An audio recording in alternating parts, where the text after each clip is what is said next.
Taigi dievidukai, vogytės, guolės, atsimenat savo vaikystę, atsimenat savo super tikėjimą, super fizinį iškankinimą, super fizinį pajutimą tikros, realios mistikos. Visą tai buvo blogai ir gerai, turite tai pažiūrėti iš tos pusės, kur žmogus atranda stabilumą. Tai yra gravitacija, visada yra gravitacija, pusiausvyra yra visada pusiausvyra. Temidė visada yra temidė, o ne po velnių visi nuėję. Dievidukai ir bovytės turit suprasti. Mokytis reikia. Tai yra būtinybė.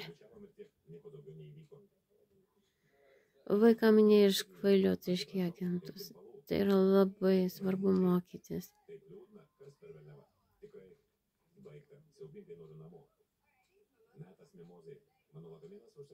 Savarankiškai, kiek aš negaliu ir nevalioju. Niekada nepraleidžiant ne vienos dienos, reiškia, tos savaitės. Niekada nepraleiskite, dievidukai. Mokinkitės savarankiškai. Nepasiduokit. Minus begalybė visus, reiškia, suėsti. Žmonių kažkiek protus ir sielas ir pastangas pozityvės. Ką bandžiusi suėsti ir kontroliuoti psichiatriniai, reiškia, šitą visą. Kristina Striupkis vis aiškinantama greitai iškviesiant, jeigu aš laiminga būsiu. Ar tai sektuose Ramutė aiškinanti, kad mano laimė atimsianti, nes tai aš turiu būti jos vergė. Nes žydaitė, o aš nežydaitė.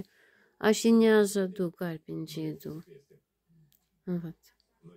Svarbiausia, dievidukai, išmokit pamokėlės. Išmokit nesmurtinės, ne kagabistinės, ne šizofreninės. Išmokit tai, ką jums duodu. Išmokit, dievidukai, tai yra objektyvus pasaulis, kurį noriu jūs išmokyti. Iš pradžių jūs suprantat subjektyviai, kol pasiekėt savo stiprybės šaltinį moksle žodžiuose, nes žodžiai gali sunaikinti žmogų, žodžiai gali žmogų atvesti į aukštą, reiškia, pačią aukščiausią pasaulį piramidę. Dievidukai, ne interpretacijos svarbiausios, svarbiausia yra fizika. Ir niekada kita nebus svarbesnė. Ji primena man, kaip mane apgavo, o fizikos vis tiek aiškiai neapgavę.